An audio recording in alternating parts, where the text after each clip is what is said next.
Hello दोस्तों, आप सबका स्वागत है एक बार फिर से एस्ट्रो गुरु चैनल पर। मैं आप सभी के लिए लेकर आया हूं टैरो विद कृष्ण में आज एक और सेशन। और आज जो टॉपिक रीडिंग के लिए है वो है कि आपका जून 2022 का महीना कैसा रहेगा। जून 2022 आपके लिए कैसा रहने वाला है, इसी पर आज की टैरो रीडिंग बेस्ड है। और आज इस रीडिंग के लिए 3 पाइल्स जो मैंने बनाई हैं, यानी 3 पाइल्स के जो सिंबॉलिक्स हैं वो आपके सामने स्क्रीन पर अब एक साथ दिखाए जा रहे हैं। आज की तीनों पाइल भगवान शिव से संबंधित हैं। भगवान शिव स्वयं पाइल नंबर 1 के रूप में विराजमान, नंदी उनका जो वाहन है पाइल 2 के रूप में विराजमान, और माता गौरी पाइल 3 के रूप में विराजमान। भगवान शिव और उनके परिवार यानी कि भगवान शिव, गौरी माता और नंदी, इनको पाइल के रूप में लेने का ख्याल मुझे आजकल की समसामयिक घटनाओं की वजह से ही आया था। तो अब आप समझ गए होंगे कि इनको पाइल क्यों बनाया है। तो तीनों पाइल्स आपके सामने स्क्रीन पर एक साथ दिखाए जा रहे हैं। तीनों में से जो आपको ज़्यादा अच्छा लगता हो, जिसके प्रति श्रद्धा भाव जगे या एक अट्रैक्शन फील हो, जो आपको आकर्षित करे पहली ही बार में, उसे अपनी पाइल मान लें और उसी के अकॉर्डिंग आज की इस रीडिंग को देखिए। हर बार की तरह इस बार भी टाइम स्टैम्प्स को डिस्क्रिप्शन और कमेंट सेक्शन दोनों जगहों पर पोस्ट कर दिया गया है ताकि आपको सुविधा हो अपनी पाइल की रीडिंग को देखने के लिए। टाइम स्टैम्प पर क्लिक करिए, पूरा वीडियो आपके लिए फास्ट फॉरवर्ड हो जाएगा और आप डायरेक्टली अपनी पाइल की रीडिंग पर पहुंच जाएंगे। जो लोग मुझसे आज पहली बार जुड़े हैं उन सभी का एस्ट्रो गुरु चैनल पर स्वागत करूंगा। आपका बहुत बहुत स्वागत है। इस चैनल को सब्सक्राइब जरूर करिए, बेल आइकन प्रेस करिए, क्योंकि जब आप बेल आइकन प्रेस करते हैं तो नए वीडियोस की नोटिफिकेशन आपके मोबाइल फ़ोन पर आनी शुरू हो जाती है। बेल आइकन प्रेस करने के बाद ऑल पर क्लिक कर दीजिए ताकि सारे वीडियोस की नोटिफिकेशन जाने लगें। और मेरे पुराने व्यूवर्स और सब्सक्राइबर्स, आप सभी के सहयोग और प्यार के लिए बहुत बहुत आभार। आगे बढ़ने से पहले एक बार आपको बता दूं कि मैं एक प्रोफेशनल एस्ट्रोलॉजर हूं, प्रोफेशनल टैरो रीडर हूं। तो आपकी स्क्रीन पर ये जो नंबर आ रहा है इसके ऊपर आप कांटेक्ट कर सकते हैं। अगर अपने लिए आपको एक पर्सनल रीडिंग सेशन चाहिए, आपको कुंडली दिखानी है या टैरो रीडिंग करवानी है, तो आप इस नंबर के ऊपर कांटेक्ट कर सकते हैं। ये व्हाट्सएप नंबर है, इस पर कॉल नहीं करना है, सिर्फ व्हाट्सएप पर मैसेज करिए, अपना नाम, शहर का नाम वगैरह लिखकर भेजिए। आगे की फर्दर इन्फॉर्मेशन मेरी टीम मेंबर आपको प्रोवाइड करेगी, सारी इन्फॉर्मेशन देगी और आपकी हेल्प करेगी मेरे साथ आपके सेशन को बुक करने के लिए। तो चलिए अब आपकी रीडिंग को शुरू करते हैं, जानते हैं जून 2022 आपके लिए कैसा रहेगा। आपकी पाइल में मिलते हैं।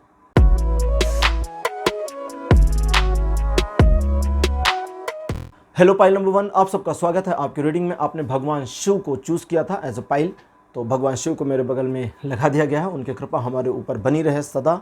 उन्हें सदा शिव कहते हैं। सदा शिव का मतलब होता है जो सदा सर्वदा हैं और रहेंगे। वे न जन्मे हैं न वे कभी जाएंगे। उनके बारे में कभी मैं इस चीज़ पर डिटेल में चर्चा करूँगा।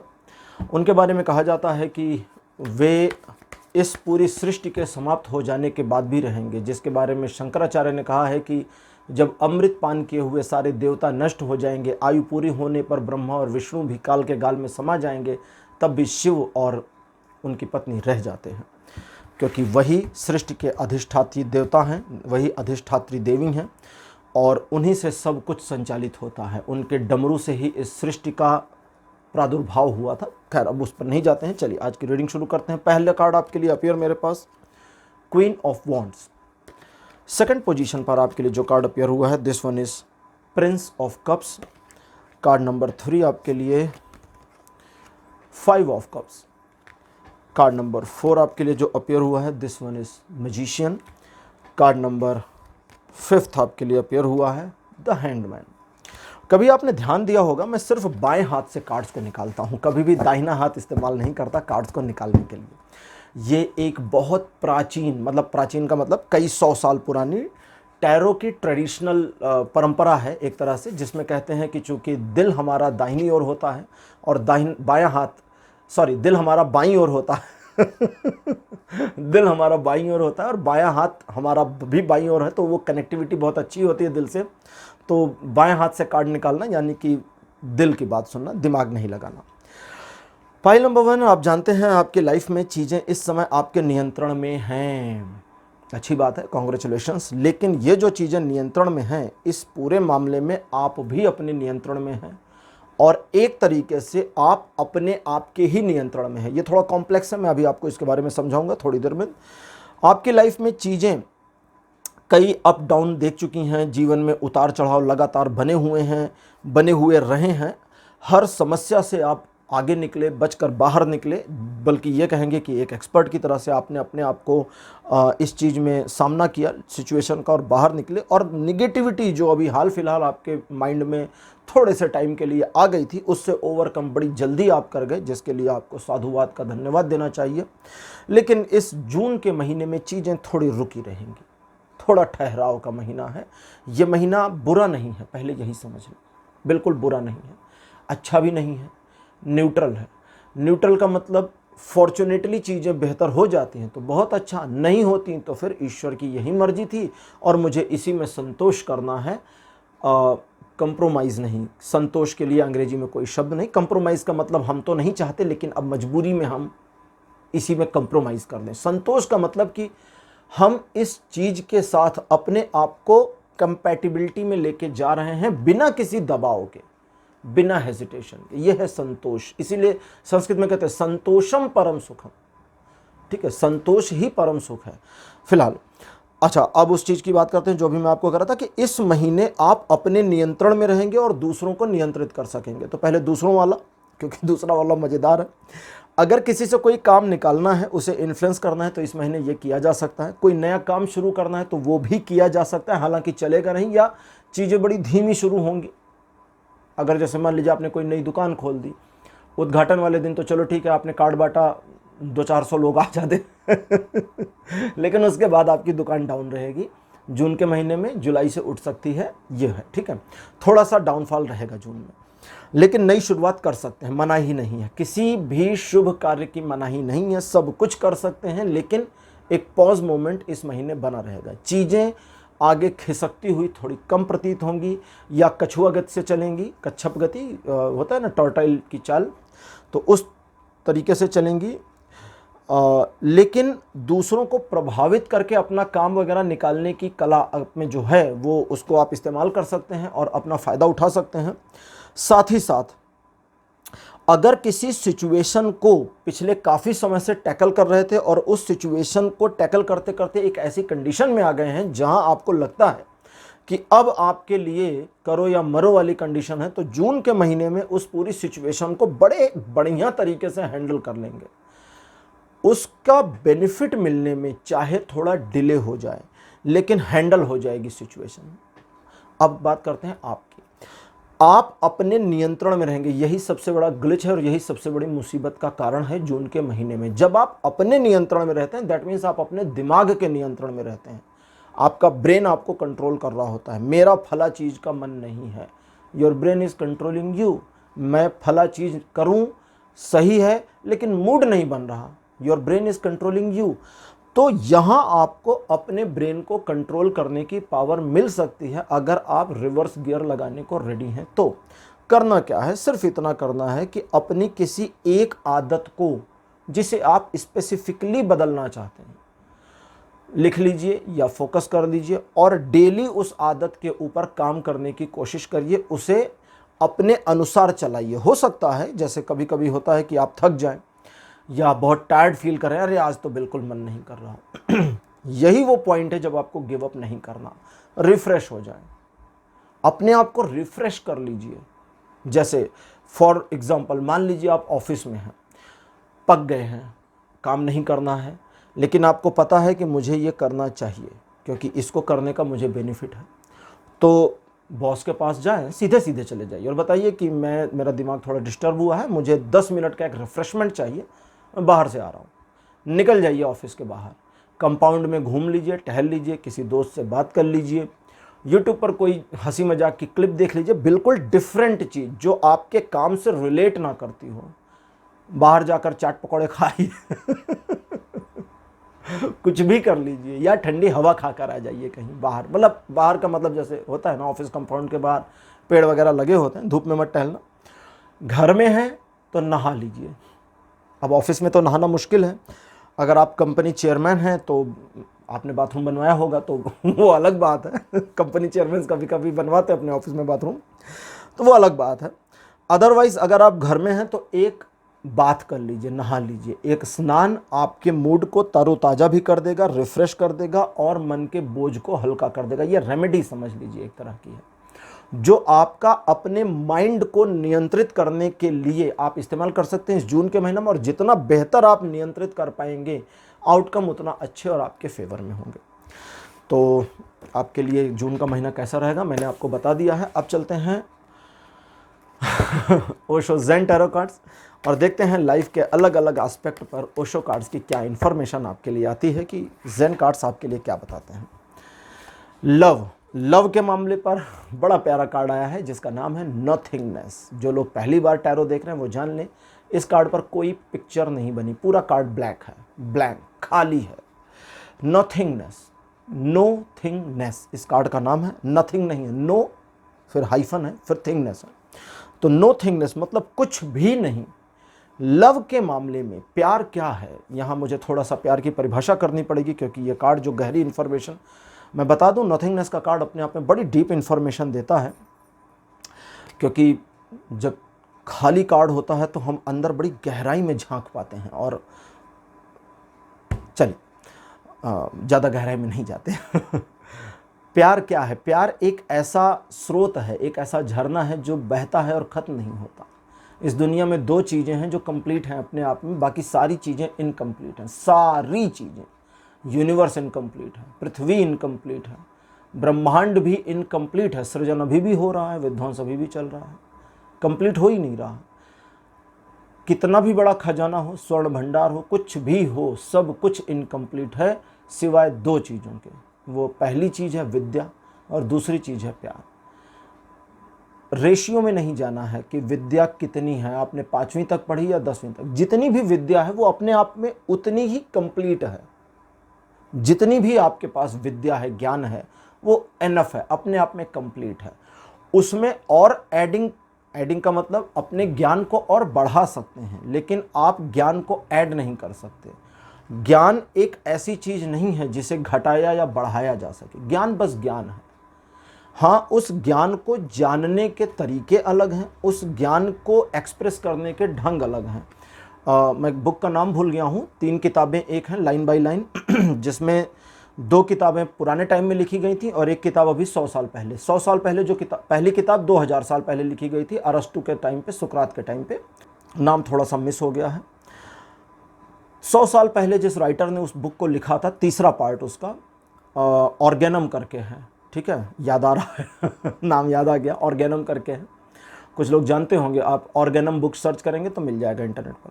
हेलो दोस्तों, इस वीडियो में जो आप देख रहे हैं इसमें मैंने एक बुक के बारे में बताया है जिसका नाम ऑर्गेनम है। और मैंने बताया था कि थोड़ा सा नाम उसका मिस आउट कर गया हूँ, लेकिन नाम मिस आउट नहीं किया था।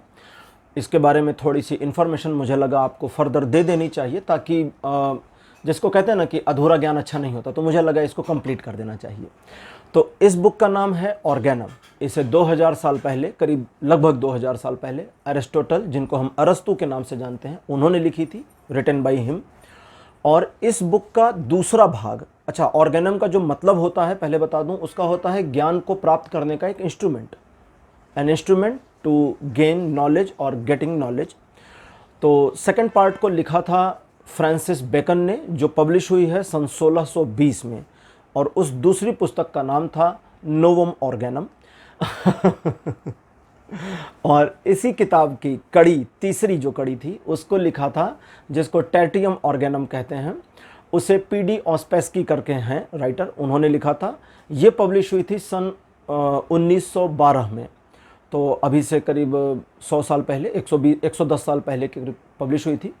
जो तीसरी किताब पब्लिश हुई थी उसके बारे में पीडी ऑस्पेस्की ने कहा था कि दोनों किताबों के पब्लिकेशन से पहले, दोनों किताबें लिखी गईं, इसके पहले ये तीसरी किताब एक्चुअली में मौजूद थी। तो ये बिल्कुल वैसा ही है जैसे कि ज्ञान सिर्फ ढका हुआ था आवरण से और उसे हटाया और हमने पा लिया। तो ऑस्पेस्की कहते हैं कि मैंने तो सिर्फ इसे बुक के शेप में लिखा, ये वो नॉलेज है जो पहले से इस दुनिया में मौजूद था। यही आपको बताना था। अब फर्दर आगे का वीडियो आप कंटिन्यू देखिए। तीसरी किताब के राइटर ने कहा है कि इससे पहले कि वो 2 बुक्स को लिखा गया होता, तीसरी बुक अवेलेबल थी, पब्लिश अब हो रही है, लिखी अब गई है। बुक अवेलेबल थी, बस लिखी अब जा रही है। दैट मीन्स कि वो कहना चाहता है कि ये ज्ञान जो मैं इस बुक में 100 साल, अभी उसके टाइम के हिसाब से कि आज लिख रहा हूँ, ये ज्ञान तो हजारों साल से अवेलेबल था, बस मैं लिख आज रहा हूँ। जैसे हमारे वेदों में जो ऋषि हैं उन्होंने अपने को दृष्टा कहा है, हर मंत्रों के दृष्टा ऋषि हैं, कोई रचयिता नहीं है। क्यों नहीं है? क्योंकि उन्होंने अपने आप को रचयिता बताने से इनकार कर दिया, क्योंकि वो रचना उनकी कभी थी ही नहीं, वो रचना बस कहीं से आ गई उनके पास और उन्होंने उसे महसूस किया। तो प्यार एक ऐसी चीज है जो महसूस की जा सकती है, लव को फील कर सकते हैं। आपके दिल में जितना प्यार है आप सामने वाले पर पूरा लुटा दें, आपके दिल का प्यार खत्म नहीं होता है। ज्ञान जितना है, विद्या जितनी है, सामने वाले को पूरा का पूरा पढ़ा दें, सारे चीज़ें अपनी जितनी आपको जानकारी है सब बता दें, आपके पास ज्ञान रत्ती भर कम नहीं होगा, विद्या कम नहीं होगी। इसीलिए इन दो चीज़ों को संपूर्ण कहते हैं, अपूर्ण नहीं कहते हैं। प्यार अधूरा, आधा अक्षर अधूरा, ये सब फिल्मी बातें हैं, किताबों में लिखने में मज़ा आता है। तो आपको इस महीने प्यार में कोई कमी फील नहीं होगी। खुश मत होइए, आपके प्यार की बात कर रहा हूं। आपसे कोई प्यार करता है उसकी बात नहीं कर रहा। मुझसे कुछ किसी को प्यार है, उसका प्यार मेरे लिए कंप्लीट है या नहीं, मुझे ये नहीं कहना है। मेरा कहना है कि मेरा प्यार इस महीने, यानी कि आपका जो प्यार इस महीने है वो कंप्लीट रहेगा। आप अपने प्यार में अपूर्णता नहीं फील करेंगे, एक कंप्लीटनेस फील करेंगे। और अगर किसी तरह का एक ऐसा मोमेंटम लाइफ में बना था लव के मामले में जहां आपको अपने प्यार में कोई कमी फील हो रही थी, तो इस जून के महीने में आप अपनी उस कमी को खत्म पाएंगे और आप पाएंगे कि आपके दिल में जो प्यार है वो कंप्लीट है, एनफ है, और आप उस प्यार से सेटिस्फाइड हैं, अपने प्यार से सेटिस्फाइड हैं कि जो आपके अंदर प्यार है अपने प्रेमी या प्रेमिका के लिए, आपका वाला साइड बिल्कुल सेटिस्फाइड है। Love is one sided, I am talking about your side, not other side. Second point लेते हैं फैमिली। फैमिली के लिए कार्ड मेरे पास आया है पार्टिसिपेशन। पार्टिसिपेशन का कार्ड बताता है कि फैमिली के मामले में इस महीने परिवार का पूरा सहयोग पहली चीज़ आपको मिलेगा। और अगर कुछ नया करना चाहते हैं तो परिवार की ओर से एडवाइस, गाइडेंस, सपोर्ट सब कुछ मिल जाएगा। आपको ध्यान रखना होगा कि परिवार की इमेज कहीं से भी खराब ना हो, क्योंकि कहीं ना कहीं परिवार का अटूट हिस्सा आप भी हैं और आपकी वजह से परिवार और परिवार की वजह से आप एग्जिस्ट करते हैं। फिनांस की बात करते हैं। तीसरे पॉइंट पर आपके लिए कार्ड आया है break through out. Break through out का जो कार्ड है ये कहता है फिनेंशियल मामलों में अपने टारगेट्स को थोड़ा सा आगे बढ़ाने की ज़रूरत है, अगर वो अचीव होने के करीब हैं। अगर अचीव होने के करीब हैं तो, नहीं है तो नहीं। मैं कई बार कहता हूँ टारगेट्स को शिफ्ट मत करिए, लेकिन यहाँ एक महीने के लिए एक नया टारगेट, पुराने वाले को बना रहने दीजिए। बस जून महीने के लिए एक नया टारगेट रख लीजिए कि इस महीने फिनेंशियल मामलों में मुझे फला फला गोल और अचीव करने हैं अपने करंट गोल के अलावा। करंट वाले को रहने दीजिए, उसके अलावा करंट वाला जो भी बना होगा, अगर ऐसा करते हैं तो इसकी पॉसिबिलिटी है। इस महीने फिनेंशियल मामलों में आपके कई मिथ टूट जाएंगे, कई जो मिथक आपके मन में वहम है वो टूटेंगे। फाइनेंस को, पैसों को देखने का आपका नज़रिया बदलेगा। इन्वेस्टमेंट वगैरह से जुड़े मामलों में काफ़ी सतर्कता बरतें, क्योंकि ये महीना इन चीज़ों के लिए बढ़िया है। लेकिन इन्वेस्टमेंट अभी रोकें, आइडियोलॉजी ले लें, समझ लें, प्लान समझ लें, लेकिन इन्वेस्टमेंट अभी नहीं करें, अगले महीने देख लीजिएगा। ऑक्यूपेशन यानी आपका जो प्रोफेशन है उसके बारे में कार्ड अपियर हुआ है रीबर्थ। अगर किसी तरह का चेंज चाहते हैं तो इस महीने ना करें, ज़्यादा बढ़िया रहेगा, क्योंकि ये महीना एक तरीके से गर्भावस्था का महीना ये महीना एक तरह से आपके ऑक्यूपेशन के लिए, अगर आप चेंज करना चाहते हैं तो गर्भावस्था का महीना होगा कि चीज़ें पकेंगी, चीज़ें परिवर्तित होंगी, सिचुएशन बदलेगी। तो कुछ जो बदलाव हो रहे हैं आपके जीवन में, आपके सराउंडिंग में, आपकी एनर्जी में, आपके लिए, आपके पक्ष में या आपके विपक्ष में, उन बदलावों को हो जाने दीजिए। और आपको इसी महीने अंत तक ऐसा फील आ जाएगा कि अब आपके लिए बिल्कुल पीक टाइम आ गया है जब आप अपने प्रोफेशन में एक बदलाव कर सकते हैं। जो बदलाव की बात मैंने करी ये कई एस्पेक्ट में जाएगी। आपको जॉब चेंज करना है, एक हो गया, लोकेशन चेंज करना है, दूसरा हो गया, व्यापार में किसी नए आइडिया पर काम करना है, ये हो गया, अपनी एग्जिस्टिंग जॉब में ही आपको कुछ नया कर लेना है, ये भी हो गया। जल्दबाजी नहीं करनी, कुल मिलाकर के इत्मीनान रखेंगे, सारी चीज़ें आपके फेवर में सेट होती चली जाएंगी। आप जल्दबाजी करेंगे, सेटिंग बिगाड़ देंगे, जल्दबाजी नहीं करिए। एजुकेशन के मामले में आपके लिए कार्ड आया है सप्रेशन।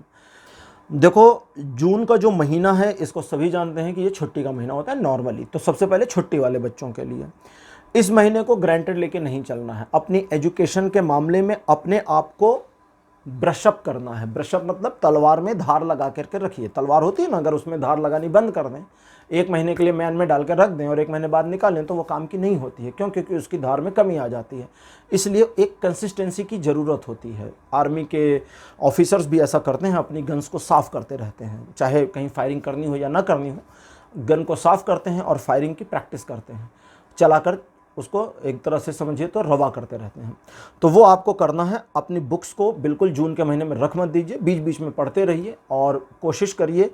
अच्छा तरीका तो ये होगा कि आप अपनी पढ़ाई के लिए कुछ घंटे निर्धारित कर लीजिए डेली के, और डेली कंसिस्टेंट रहिए। अब उनके बारे में बात करते हैं जो कम्पिटिटिव एग्ज़ाम वगैरह की तैयारी कर रहे हैं, जॉब की प्रिपरेशन कर रहे हैं। जून का महीना आपको निराश कर सकता है और काफ़ी डिप्रेशन में ले जा सकता है, एजुकेशनल मामलों में या प्रिपरेशन के मामले में।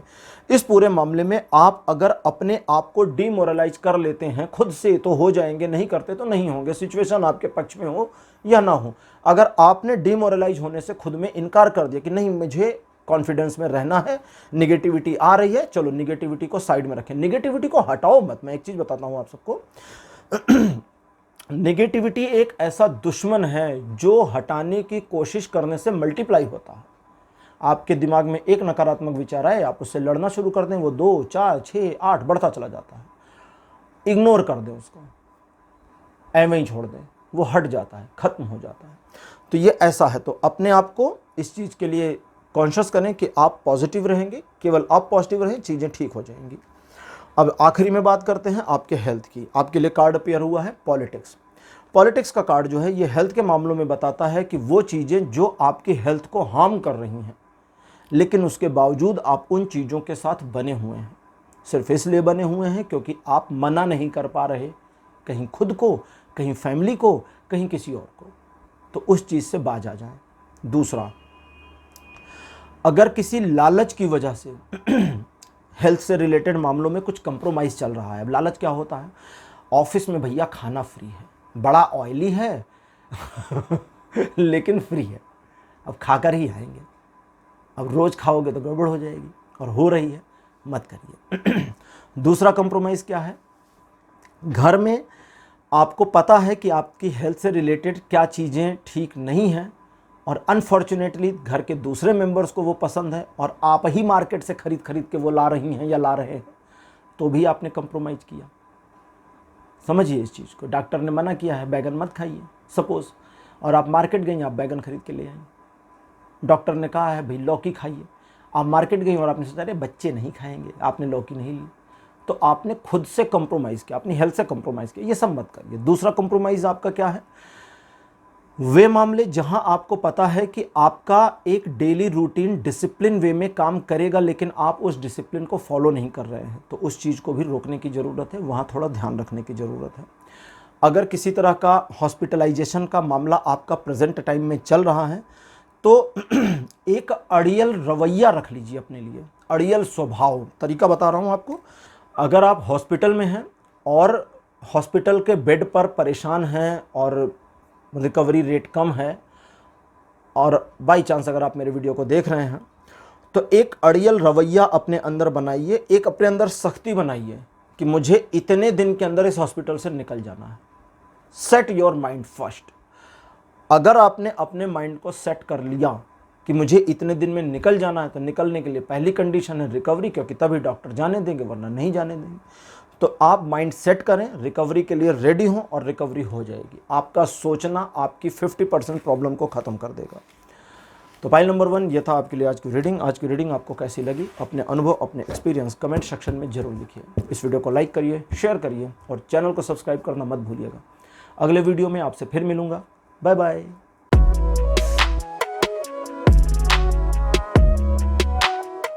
हेलो पाइल नंबर 2, आप सबका स्वागत है आपकी रीडिंग में। आपने नंदी को चूज़ किया था एज ए पाइल। मेरे बगल में नंदी देव लगा दिए गए हैं, भगवान शिव के वाहन के रूप में इनको प्रतिष्ठा प्राप्त है। चलिए आपके लिए रीडिंग शुरू करते हैं और देखते हैं कि जून का महीना आपके लिए कैसा रहने वाला है। कार्ड नंबर 1 आपके लिए मेरे पास अपीयर हुआ है द स्टार। सेकंड पोजीशन पर आपके लिए 4 ऑफ वॉन्ड्स। थर्ड पोजीशन पर justice. Card number 4 the fool. और आपके लिए अंतिम कार्ड मेरे पास अपीयर हुआ है द व्हील। इसको कई टैरो डेक्स में द व्हील ऑफ फॉर्चून भी कहते हैं।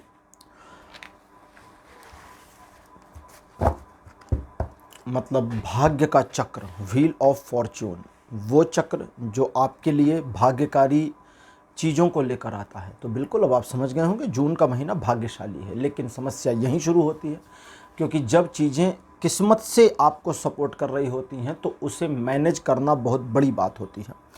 किस्मत एक ऐसी चीज़, मैं कई बार बता चुका हूं, जो लोग आज नए जुड़े हैं, मैंने किस्मत के ऊपर वीडियोस बनाए हुए हैं। आप लोग प्लेलिस्ट में चेक करिए, उस पर टाइप करिए एस्ट्रो गुरु किस्मत, तो आ जाएगा।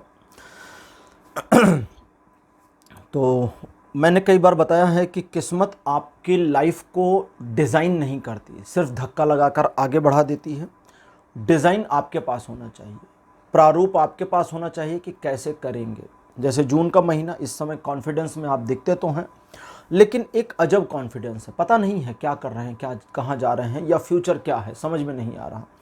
बस एक ऐसी ललक दिखती है, एक ऐसी चाहत दिखती है जिसमें आप अपनी राह पर आगे बढ़ने को उत्सुक हैं, तत्पर हैं, छोटे मोटे रिस्क लेने को तैयार हैं। पीछे काफ़ी पीछे का देखें आपकी लाइफ के, तो चीज़ें उतनी बुरी नहीं हैं, काफ़ी कुछ मैनेजेबल पोजीशन तक पहुंच गई थी। लेकिन कुछ किसी पर्सन की वजह से, किसी सिचुएशन की वजह से कुछ चीज़ें फिर से आपके खिलाफ हुई, और प्रेजेंट टाइम में आपने अपने मोटिवेशन को वापस समेट लिया है। जून का ये महीना आपके लिए चीज़ों को, सिचुएशन को ऑटो बैलेंस करने वाला भी रहेगा। तो चीज़ें अपने आप भी सेट होंगी, इस रीसेटिंग का आपको बेनिफिट मिलेगा, और इस बेनिफिट को आप उठाएं। ऐसा नहीं इस बेनिफिट को आप ना उठाएं। अब जब चीज़ें ऑटोमेटिकली तरीके से सेट हो रही हों तो उन्हें सेट होने दें। कभी कभी हमारी लाइफ में कुछ चीज़ें एडजस्ट हो रही होती हैं और हम पैनिक हो जाते हैं, घबराहट में आ जाते हैं। तो हमारी घबराहट उन चीज़ों को ऑटो एडजस्ट होने से रोक देती है, तो ये आपको नहीं करना। दूसरे, वो पल, वो क्षण जो पिछले कुछ समय में खुशियों का बायस थे, खुशियाँ जिसकी वजह से आपके जीवन में आ रही थी, अभी भी खुशियाँ हैं, कहीं गई नहीं हैं। अगर आपके साथी के साथ बीच में आपका मतभेद हुआ है, आपके साथी के साथ एक सेपरेशन पास्ट के महीने में या महीनों में आपका हुआ है, तो वो सारी चीज़ें आपके विरुद्ध नहीं हैं। वे सारी चीज़ें, या आपका साथी या आपकी पार्टनर आपके खिलाफ नहीं है। भविष्य में उनका फिर से आपसे मिलना तय है, या आपका उनसे मिलना तय है। लेकिन कंडीशन यह है कि इसके लिए डिसीजन आपको लेना पड़ेगा पहले, कि आप इस चीज़ के लिए रेडी हैं। अदरवाइज़ व्यापारिक मामलों में जून के महीने में काफ़ी तरक्की होने की संभावना दिखती है। आपके द्वारा लिए गए निर्णय अच्छे साबित होंगे, और अपने डिसीजंस के बेसिस पर आप इस महीने के काफ़ी सारे पहलुओं को अपने पक्ष में मोड़ पाएंगे। चूँकि किस्मत इस पूरे महीने सपोर्ट में रहेगी आपके, इस वजह से आपको एक ब्लूप्रिंट, एक प्लान की ज़रूरत होगी जून के महीने में। अगर आप एक प्लानिंग के तहत काम करते हैं तो सक्सीड जल्दी होंगे। अगर प्लानिंग के तहत नहीं है, सफलता तब भी मिलेगी, लेकिन थोड़ा डिले होकर मिलेगी। लोगों को अपनी योजनाओं के बारे में इस महीने नहीं बताना है। अपने कॉन्फिडेंस को जो बना हुआ है बनाए रखना है, लेकिन ओवर कॉन्फिडेंस में नहीं जाना है। इन चीज़ों का आप ध्यान रखें। जून का महीना आपके लिए भाग्यकारी, अच्छा और काफ़ी सारी नई अपॉर्चुनिटीज़ को लेकर के आ रहा है, या कई सारे नए फ़ायदों को लेकर आ रहा है। पाइल नंबर 2 ये था आपके लिए कि जून का महीना आपका कैसा रहेगा। अब लेते हैं आपकी लाइफ के अलग अलग एस्पेक्ट्स पर ओशो ज़ेन टैरो कार्ड्स की गाइडेंस। लव के मामले में आपके लिए पहला कार्ड मेरे पास अपीयर हुआ है एक्सपीरियंसिंग। ये कार्ड बताता है कि प्रेम संबंधों में इस महीने थोड़ा सावधान रहने की ज़रूरत है। आप अपनी ओर के प्रेम की प्रदर्शना इत्यादि कर सकते हैं, लेकिन दूसरे साइड से प्यार है, नहीं है, आ रहा है, नहीं आ रहा, या आपके प्यार को एक्सेप्ट किया जा रहा है या इग्नोर किया जा रहा है, इनकी परवाह ना करें। आपका काम है अपने लव्ड वंस को प्यार करना, और वो उनके ऊपर छोड़ दें कि वे आपके प्यार के कितने परसेंटेज को एक्सेप्ट करते हैं। ज़रूरत से ज़्यादा का आग्रह आपके रिलेशन में चीज़ों को डिस्टर्ब करेगा। लेकिन अगर आप इस मामले में, प्यार के मामले में थोड़ी मैच्योरिटी दिखाते हैं, तो आपके प्रेम संबंध इस महीने और पनपने की उम्मीद है, अच्छे होंगे। फैमिली के मामले में आपके लिए कार्ड है न्यू विज़न। परिवार किसी ऐसी चीज़ में आपको इन्वॉल्व कर सकता है जिसमें आप जाना नहीं चाहते, किसी ऐसी जगह भेजने की कोशिश कर सकता है, किसी ऐसे गाइडेंस पर डाल सकता है जो आपको ठीक नहीं लगे, किसी ऐसे पर्सन के साथ आपके रिलेशन की बात भी कर सकते हैं परिवार वाले, जो आपको बिल्कुल ना पसंद आए। थोड़ा सा अपोज करना है लेकिन इंसल्ट नहीं करनी फैमिली की, ये ध्यान रखिएगा। इस महीने परिवार आपकी बातों को सुनने के मूड में और आप परिवार की बातों को सुनने के मूड में नहीं होंगे, हालांकि ये एक पहलू है। दूसरा पहलू यह है कि आप दोनों ही परिवार और आप एक दूसरे के पूरक हैं, तो अतः आप और परिवार अलग अलग नहीं हो सकते हैं, एक ही चीज़। तो चूंकि एंटिटी एक है, इस वजह से एक उलझन आपके मन में लगातार बनी रहेगी। इस जून के महीने में ज़्यादा बेहतर होगा कि चीज़ों को टालने का रवैया रखें। जैसे मान लीजिए कोई रिलेशन वगैरह की बात होती है या फैमिली कोई ऐसा डिसीज़न देती है जो आपको नागवार गुजरता है, बोलिए अगले महीने, ठीक है। फिनांस के मामलों में आपके लिए कार्ड आया है द आउटसाइडर। अपने फिनेंशियल मामलों में आपको थोड़ा सा रक्षात्मक होने की ज़रूरत है। धन के खर्च पर रोक लगाने की ज़रूरत है। आपके द्वारा किया गया खर्च आपको कई बार डिप्रेस कर चुका है और उस डिप्रेशन की वजह से, उस तनाव की वजह से आप अपने आप को परेशान कर चुके हैं। अब आपको ये बंद करना होगा, सबसे पहली चीज़। दूसरी चीज़, अपने आप को लिमिट करने की ज़रूरत है। सोचने की ज़रूरत है कि आप चीज़ों में, सिचुएशंस में किस तरह से अपने आप को मैनेज करेंगे। अगर आप अपने आप को मैनेज नहीं कर सकते हैं थोड़ी ऑकवर्ड सिचुएशन में, तो आपके लिए यहाँ पर आगे बढ़ पाना संभव नहीं होगा। फिनेंशियल मामलों में ये महीना बुरा नहीं है जून का, लेकिन कहीं भी आगे बढ़ने के लिए ये महीना बढ़िया नहीं है। ऑक्यूपेशन का मामला, इसके लिए कार्ड आया है थंडरबोल्ट। लगभग फिनांस के मामलों से जुड़ा हुआ ही होता है ऑक्यूपेशन, क्योंकि ऑक्यूपेशन से ही फिनांस आता है। ये भी कहता है कि इस महीने चीज़ें आपके पक्ष में थोड़ी कम हैं, और चूंकि चीज़ें आपके पक्ष में कम हैं इसलिए आपको इस पूरे मामले में न्यूट्रल होने की ज़रूरत है। अगर आप इस पूरे मामले में न्यूट्रल नहीं होते हैं तो सिचुएशन आपके फेवर में नहीं रहेगी, आपके विरुद्ध होती चली जाएगी। तो इस चीज़ का ध्यान रखें कि ऑक्यूपेशन के मामलों में इस महीने न्यूट्रल रहें। हो सकता है कि गुस्सा आ जाए आपको, न्यूट्रल रहने की कोशिश करिए। लोग उकसाने वाली कोशिश करें, खुद को न्यूट्रल रखने का प्रयास करें, वही आपके लिए बढ़िया रहेगा। अब बात करते हैं ऑक्यूपेशन की। प्लेफुलनेस, ऑक्यूपेशन के लिए ये कार्ड कहता है कि अपनी पढ़ाई या अपनी स्टडी या अपनी प्रिपरेशन को लाइटर मोड में लेकर चलेंगे तो बड़े खुश रहेंगे। इसको अगर बोझ बनाएंगे तो हो जाएगी मुश्किल। तो बोझ मत बनाइए, लाइटर मोड में लेकर चलिए। अगर किसी कम्पिटिटिव एग्ज़ाम की तैयारी कर रहे हैं तो उसमें आपके लिए अच्छी अपॉर्चुनिटीज़ मिल सकती हैं, या आप अगर सिर्फ अपने होमवर्क को, जून का महीना होमवर्क का भी होता है, होमवर्क को करके बाकी टाइम मस्ती करना चाहते हैं तो अपॉर्चुनिटी तो इसकी भी मिलेगी, लेकिन बाद में इसका नुकसान भी उठाना पड़ेगा। तो फिलहाल एजुकेशन के मामले में चीज़ों को लाइट मोड में लें, बहुत हैवी मत करें, अपने दिमाग को डिस्टर्ब ना करें। चीज़ें आपके तदनुरूप, आपके अकॉर्डिंग मूव करेंगी। हेल्थ के मामले में कार्ड अपीयर हुआ है सोरोनेस। सोरोनेस का जो कार्ड है ये बताता है कि आपकी स्पिरिचुअलिटी की ओर झुकाव आपकी हेल्थ को इम्प्रूव करेगा। दैट मीन्स पहला काम तो है मेडिटेशन। आंखें बंद कर लें, तरीका बता रहा हूँ।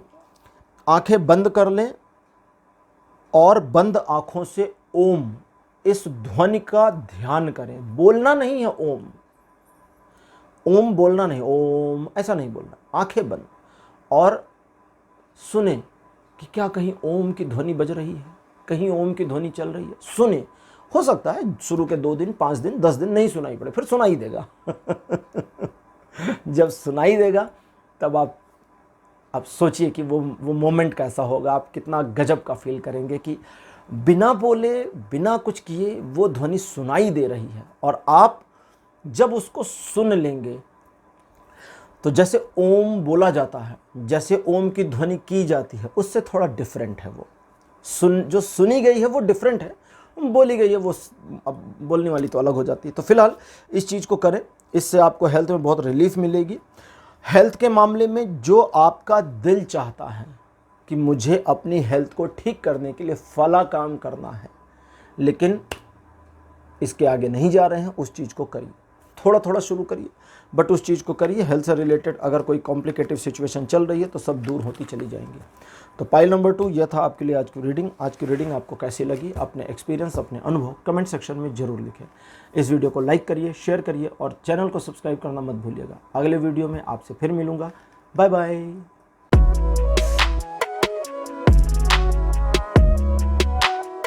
हेलो पाइल नंबर 3, आप सबका स्वागत है आपकी रीडिंग में। आपने माता गौरी को चूज़ किया था एज ए पाइल। माता गौरी का चित्र मेरे बगल में लगा दिया गया है। चलिए अब आपके लिए रीडिंग शुरू करते हैं उनके आशीर्वाद से और देखते हैं कि आपके लिए क्या आता है, कि आपका जून का महीना कैसा रहने वाला है। टैरो की फर्दर गाइडेंस आपके लिए क्या अपीयर हो रही है।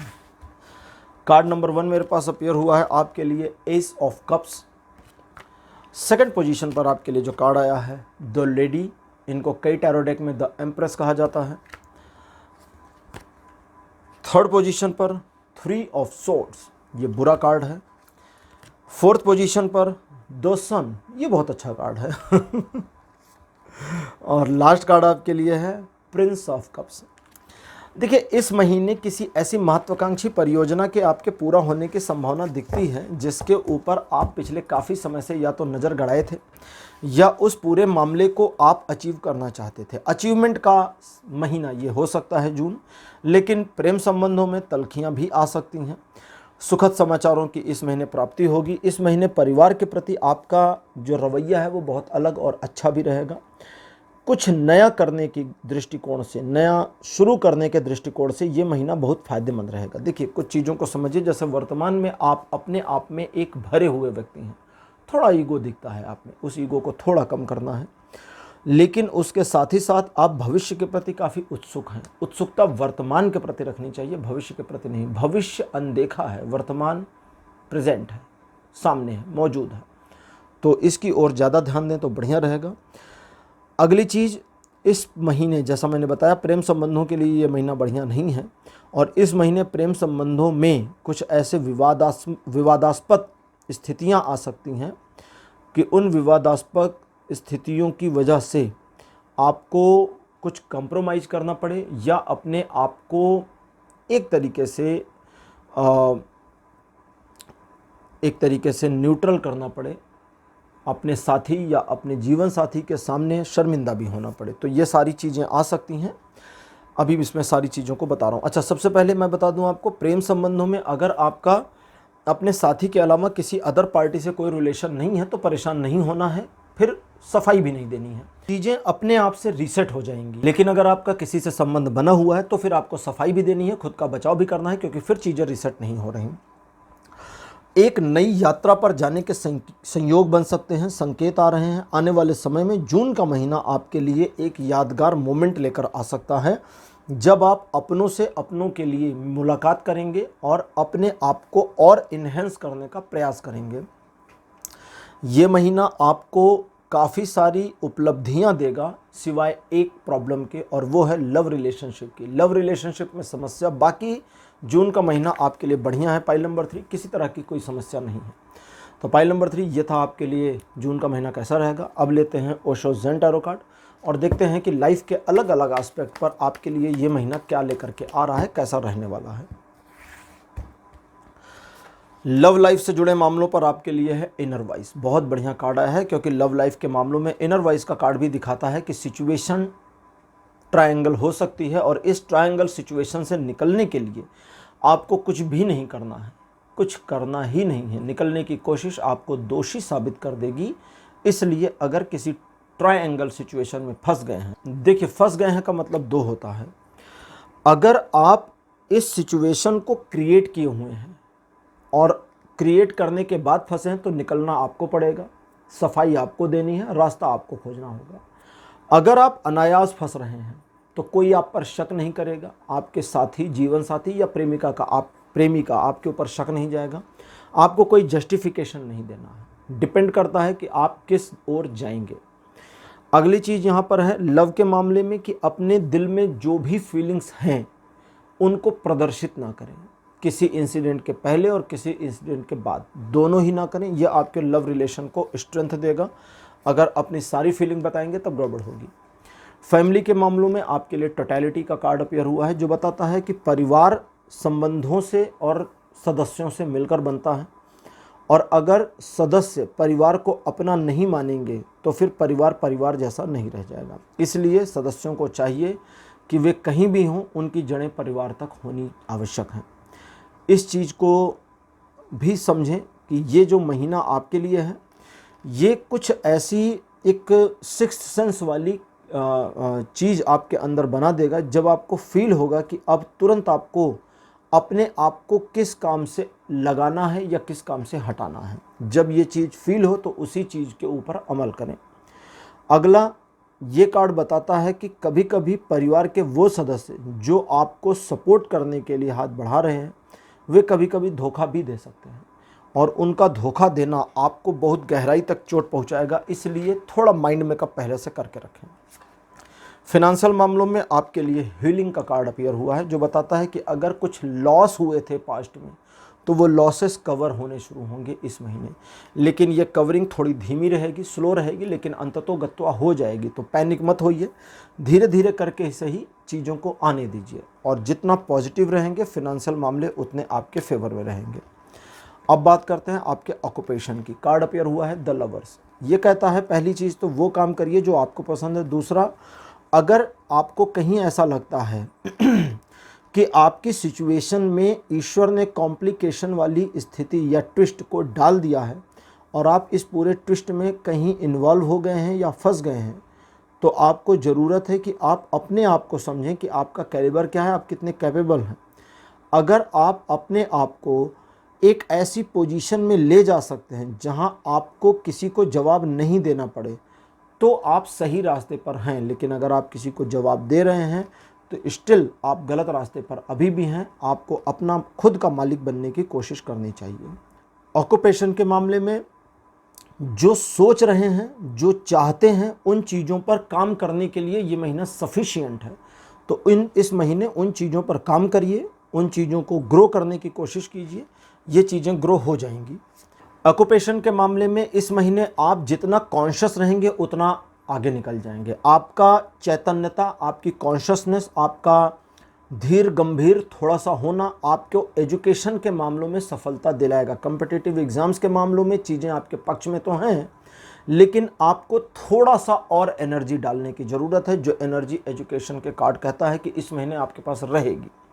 तो ये चीज़ आपके फेवर में जा रही है। एजुकेशनल मामले, चीज़ें, सिचुएशंस आपके पक्ष में मुड़ती चली जाएंगी। जून का महीना एजुकेशनल मामलों में, एजुकेशन से जुड़ी फील्ड में, एजुकेशन से जुड़े सेक्टर में हेल्पफुल है, फ़ायदेमंद है। अब बात करते हैं आपकी हेल्थ की। हेल्थ के मामले में मेरे पास कार्ड अपीयर हुआ है लेटिंग गो का। दिस कार्ड लेटिंग गो ये कहता है कि हेल्थ को बहुत सीरियस लेने की ज़रूरत नहीं है। देखिए, कभी कभी हम किसी चीज़ को ज़्यादा सीरियस लेके पैनिक भी कर देते हैं। मान लीजिए किसी को बुखार है, अब बुखार में आप सभी जानते हैं 2 गोली या थोड़ी मोड़ी छोटी छोटी दवाएं दे करके मामले को ईजी कर लिया जाता है। डॉक्टर भी दे देते हैं 2 दिन की खा लो, 1 दिन की खा लो। लेकिन अब उसको हाइपर बना दें, दुनिया भर की टेस्टिंग करा लें, नर्सिंग होम लेके चले जाएं, आईसीयू में एडमिट करा दें, तब तो मरीज की आधी जान वैसे ही सूख जाएगी, अंदर से आधा वैसे ही मर जाएगा कि हाय राम मुझे क्या हो गया। तो चीज़ों को हाइप नहीं बनाना है। हेल्थ के मामले में अगर चीज़ों को आप हाइपर पोजीशन तक नहीं ले जाते तो चीज़ें स्मूथली आपके फेवर में चलती चली जाएंगी और इनका स्मूथ होना आपके लिए कहीं ना कहीं लाभकारी है, फ़ायदेमंद है। हेल्थ के इश्यूज़ अगर आपको पिछले काफ़ी समय से बने थे या पथरी जैसी समस्या आपको बनी थी तो आपको मेडिकल यानी डॉक्टर की कंसल्टेंसी की सबसे ज़्यादा ज़रूरत है। उसमें किसी अदर चीज़ के ऊपर अभी रिलाय मत करिए, सीधे डॉक्टर के पास जाएं। लेकिन हेल्थ से जुड़े मामलों में अगर आपका सिचुएशन ऐसा है जब मैं ये शूट कर रहा हूँ तो लाइट चली गई थी, तो कुछ लाइट इन्वर्टर पर थी, अब पूरी लाइट आ गई है, तो इसलिए आपको लाइट में वेरिएंस दिखा। चलिए, हेल्थ के मामलों में अगर आप किसी तरह की ऐसी सिचुएशन का सामना कर रहे थे जिस सिचुएशन से बिल्कुल भाग जाना चाहते हैं, बिल्कुल गायब हो जाना चाहते हैं, निकल जाना चाहते हैं, तो ये कोशिश बंद कर दें। चीज़ों को थोड़ा ऑटोमेटिक मोड में जाने दें। जैसा मैंने पहले ही बताया था ना, ये जून का महीना आपके लिए अच्छा है, ठीक। तो जो जून का महीना आपके लिए बेहतर है, ये हेल्थ के मामलों में भी बेहतरी लेकर के आ रहा है और हेल्थ से रिलेटेड चीज़ें आपको सपोर्ट कर रही हैं। रिकवरी रेट आपकी अच्छी रहेगी अगर आप चीज़ों को और ज़्यादा कॉम्प्लेक्स नहीं करते हैं। तो जो हो चुका कॉम्प्लेक्स वो हो चुका, बस वहीं कट ऑफ कर दीजिए, उससे ज़्यादा आगे नहीं बढ़ाना है। Okay, pile number 3। तो ये थी आपके लिए आज की रीडिंग। आज का टॉपिक आपको कैसा लगा, अपने अनुभव, अपने एक्सपीरियंस कमेंट सेक्शन में ज़रूर लिखिए। इस वीडियो को लाइक करिए, शेयर करिए और चैनल को सब्सक्राइब करना मत भूलिएगा। अगले वीडियो में आपसे फिर मिलूँगा। Bye bye.